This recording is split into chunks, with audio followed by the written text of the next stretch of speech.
ہم ایک ایسے دور میں رہ رہے ہیں جب گناہ کرنا بہت آسان ہو چکا ہے.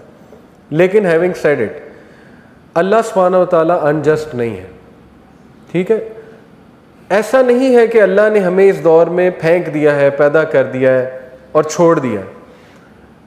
اصل میں اللہ نے اگر ہمیں اس دور میں پیدا کیا ہے تو اتنا ہی آسان نیکی کو بھی کر دیا ہے. تھوڑا سا اگر آپ سوچنے پہ آئیں, صحابہ کو علم حاصل کرنے کے لیے کتنا دور جانا پڑتا تھا. ٹھیک ہے, صحابہ کو نیکی کرنے کے لیے ماں باپ سے چھپ کر کرنی پڑتی تھی. ماں باپ ظاہر نان مسلمس تھے تو ان کے لیے تو بہت مشکل تھیں یہ چیزیں. آج کے دور میں دیکھیں یوٹیوب بھرا ہوا ہے podcast, Islamic podcast سے علم حاصل کرنا ہے.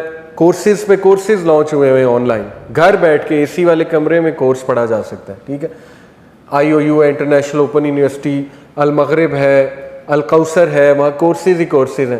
یوتھ کلب کے بھی کورسز ہوتے ہیں آپ کے سامنے. ٹھیک ہے, تو دیکھیں ایسا نہیں ہے کہ یہ بالکل ہی ایسا دور ہے کہ تباہ کن دور ہے اور اس میں کچھ بھی نہیں ہو سکتا.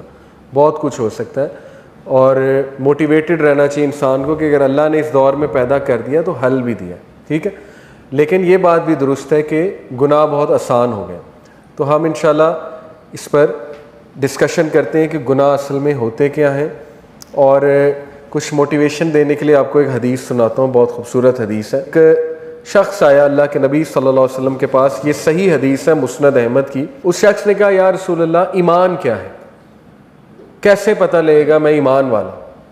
اللہ کے نبی صلی اللہ علیہ وسلم نے فرمایا اگر تو نیک اعمال سے خوش ہے اور برے اعمال سے غم زدہ ہے تو تو ایمان والا.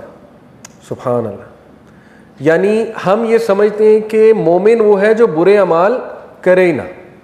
یہاں پہ کیا کہا جا رہا ہے کہ مومن وہ ہے جو نیک اعمال سے خوش ہو اور برے اعمال اسے غم زدہ کرے. اس کا مطلب ہے کہ مومن بھی گناہ کرتا ہے. ٹھیک ہے, جیسے سورہ آل عمران میں آیت ہے, اللہ جنتیوں کی کوالٹیز بتا رہا ہے. وہ کوالٹی شروع یہاں سے ہوتی ہے کہ جنتی وہ ہیں, سورہ آل عمران کی آیت نمبر 133 سے 135 ہے. وہ لوگ ہی وہ ہیں جن سے جب کوئی گناہ سرزد ہو جائے تو وہ اللہ کا ذکر کرتے ہیں اور اللہ سے استغفار کرتے ہیں اور ارادہ کرتے ہیں کہ واپس اس کی طرف نہیں جائیں گے. وہ شروع ہی یہاں سے ہو رہی بات. دیکھیں جنت میں جانا ہی گناہ گاروں نے, ہم جیسے گناہ گاروں نے. ٹھیک ہے نا, تو اس لیے اس بات پہ خوش ہوں, موٹیویٹڈ رہیں کہ اگر آپ کسی گناہ میں اللہ نہ کرے مبتلا ہیں لیکن آپ کو تکلیف ہوتی ہے وہ گناہ کر کے اور آپ کو دکھ ہوتا ہے تو آپ کا دل زندہ ہے, یہ خوشی کی بات ہے. ٹھیک ہے, ہاں اگر وہ روٹین بن گئی ہے اور فیل ہی کچھ نہیں ہو رہا تو پھر یہ ایک بہت ہی فکر کرنے کی بات. ابن قیم نے ایسے کہا تھا جب گناہ تیرے لیے ایک روٹین بن جائے اور تو یہ فرق ہی کوئی نہ پڑے تو پھر یہ بہت قابل فکر بات ہے. لیکن انشاءاللہ مجھے ہوپ ہے کہ ابھی ہم اس سٹیج پہ نہیں پہنچے. ہر بندے کو اتنا ایمان اس میں ضرور ہے کہ ضرور دکھ بھی ہوتا ہوگا, فیل بھی ہوتا ہوگا کہ یار میں غلط کر. پھر فرمایا اس شخص نے پوچھا یا رسول اللہ گناہ کیا ہے. دیکھیں پہلے پوچھا ایمان کیا ہے, پھر پوچھا گناہ کیا ہے. بہت ہی خوبصورت ڈیفینیشن. اللہ کے نبی صلی اللہ علیہ وسلم نے فرمایا اگر کوئی چیز تیرے دل میں کھٹکے, تیری روح میں کھٹکے تو یہ گناہ ہے. سبحان اللہ. اللہ کے نبی نے بتا دیا یہ سافٹ ویئر تیرے اندر ہے, اپنے دل سے فتوا لے. ٹھیک ہے, اللہ نے فَأَلْهَمَهَا فُجُورَهَا وَتَقْوَاهَا, برائی اور نیکی کی پہچان اللہ کہتے ہیں میں نے تمہیں دے دی, اور نفس لوامہ بھی دے دیا, ضمیر. ٹھیک ہے, اب خود تمہیں پتہ لگ جائے گا, تمہارا سافٹ ویئر اندر سے بولے گا یار یہ غلط کام ہے, تھوڑا سا شک پیدا ہو جائے گا. ٹھیک ہے, کچھ گناہ بہت کلیئر ہوتے ہیں, کچھ گرے ایریاز ہوتے ہیں, اور وہ آپ کا دل بتا دے گا کہ نہیں یہ بھی چیز غلط ہے, یہ کھٹک رہی ہے, تو وہ گناہ ہے. تو اس کو اوائڈ کرنا یہ ہے اصل میں ٹیسٹ. ٹھیک ہے, اور اسی کا ریوارڈ ہے. اور یاد رکھیں جو جس ٹیسٹ سے گزر رہا ہے اتنا اسے ثواب ہوگا. میں آپ کو مثال دیتا ہوں. جو عورت جس نے پروسٹیٹیوٹ تھی, کتے کو پانی پلایا, پڑھا ہے نا آپ نے واقعہ, اپنے جوتے میں مختلف روایات ہیں, کسی میں مرد کا ذکر آتا ہے, ایک میں عورت کا. بہرحال یہ عورت والی روایت ہم لیتے ہیں. اللہ نے اس کے اتنے سے عمل, یہ دیکھنے میں چھوٹا عمل ہے, اس کے اتنے سے عمل پہ اس کو معاف کر دیا. وجہ کیا ہے؟ دیکھیں جس فیلڈ سے وہ تھی, ٹھیک ہے, گناہوں میں ڈوبی ہوئی تھی, آبویسلی پروسٹیٹیوشن کی طرف ایسے تو نہیں جاتا بندہ, جتنے وہ بری فیلڈ میں تھی اتنا ہی اس کو چھوٹی سی نیکی کا ثواب زیادہ ہو گیا, پہاڑ بن گئی وہ نیکی, ٹھیک ہے, اللہ کے ہاں اس کی قدر بہت تھی.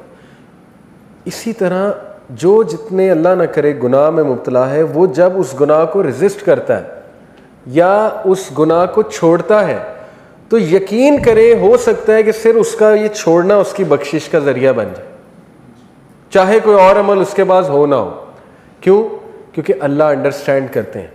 اللہ کے یہاں ریلیٹیو مارکنگ ہے, ایبسلوٹ مارکنگ نہیں ہے. ریلیٹیو مارکنگ کیا ہوتی ہے؟ اللہ سب کو دیکھے گا کہ یہ کن حالات میں تھا, ٹھیک ہے, اس کا نفس کتنا اسٹرانگ تھا, ظاہر ہے اس نے کتنی ٹرائی کی, ایوری تھنگ, پھر دیکھ کے اللہ مارکنگ کرے گا نا, پھر مارکس دے گا. تو یہ بات بھی موٹیویٹڈ رہیں اس بات پہ کہ جتنے بری عادت سے آپ گزر رہے ہیں اس کو چھوڑنے کا ریوارڈ بھی اتنا ہے, اور ہو سکتا ہے ہماری بخشش کا بھی انشاءاللہ ذریعہ بن جائے. تو اب ہم دیکھتے ہیں کہ میجر اور مائنر سنس کیا ہیں. پہلی تو بات یاد رکھیں کہ اس میں ایک رول ہے کہ مائنر سن بھی اگر بہت ریگولرلی کیا جائے تو وہ بھی میجر بن سکتا ہے, ٹھیک ہے. جیسے مثال کے طور پہ مائنر سن یہ ہے کہ بیٹھے بیٹھے مذاق کرنا, اور وہ مذاق ڈیسنٹ نہیں ہے, تو یہ ایک چھوٹا گناہ ہے, ٹھیک ہے, فرشتے نوٹ کر لیں گے. لیکن وہ ریگولر چلتا رہے, پھر آگے لینگویج خراب ہو, پھر لینگویج ڈیسنسی لینگویج سے چلی جائے, آہستہ آہستہ وہ پھر مے بی لوگوں کے آپ اس میں آ جائیں, کردار کشی میں, روسٹنگ پر آ جائیں ان کے, ٹھیک ہے نا, ان پہ الزام لگانے پہ آ جائیں, ان کو مذاق بنانے, تو یہ میجر سن بن جاتا. لیکن کچھ میجر سنز بہت زیادہ واضح طور پہ اللہ سبحانہ و تعالیٰ نے ہمیں بتا دیے, جو کہ 7 میجر سنز. یہ تو بندہ کنفرم کوشش کرے ان سے ہم نے بچنا ہے, کیونکہ قرآن میں اللہ کہتے ہیں کہ اگر تم کبائر سے بچے تو ہم تمہارے صغیرہ گناہ معاف کر دیں گے. دیکھیں اللہ نے تو لاٹری لگائی ہوئی نا ہماری, صغیرہ گناہ ڈیلی معاف ہو سکتے ہیں. صغیرہ گناہ میں نے آپ کو بتایا, چلتے پھرتے بد نظری ہو گئی, صغیرہ گناہ ہے, ٹھیک ہے, کوئی ایسا میوزک سن لیا جو بہت ہی فضول قسم کا گانا ہے, گناہ ہے لیکن کبیرہ تو نہیں ہے, صغیرہ گناہ میں کاؤنٹ کریں گے اسے, ٹھیک ہے. اس طرح کے گناہ سب سے ہوتے ہیں, ایسی چیزیں. تو سبحان اللہ, ابھی حمدی صبح جو 100 بار اور شام بار پڑھتا ہے اس کے صغیرہ گناہ چاہے سمندر کی جھاگ کے برابر ہو وہ معاف کر دیتا ہے اللہ, ٹھیک ہے. اسی طرح لا الہ الا اللہ وحدہ لا شریک لہ لہ الملک و لہ الحمد وہو علی کل شیء قدیر, صبح اور شام 100 بار. مغرب سے پہلے, شام کا مطلب ہے مغرب سے پہلے, صبح کا مطلب ہے فجر کے بعد, اس کے صغیرہ گناہ معاف ہو جاتے ہیں. تو صغیرہ گناہ کی تو اللہ نے لاٹری لگائی ہوئی. اللہ کے نبی صلی اللہ علیہ وسلم نے فرمایا جب انسان نماز کے لیے کھڑا ہوتا ہے اس کے گناہ, صغیرہ گناہ یہاں آ جاتے ہیں, جب وہ رکوع میں جاتا ہے سارے نیچے گر جاتے ہیں, ٹھیک ہے, جھڑ جاتے ہیں. تو نماز گناہوں کو معاف کرنے والی جو ہے وہ ایک ایکٹیویٹی ہے, تو نماز جو ہے گناہوں کا کفارہ ہے. تو اس لیے نماز تو نہیں چھوٹنی چاہیے, no matter what sin you are involved in, نماز نہیں چھوٹنی چاہیے, اور نماز کو اچھے سے پڑھنا چاہیے, ٹھیک ہے, کیونکہ وہ ایکٹیویٹی ہے جو انشاءاللہ گناہوں کا کفارہ بنے گی.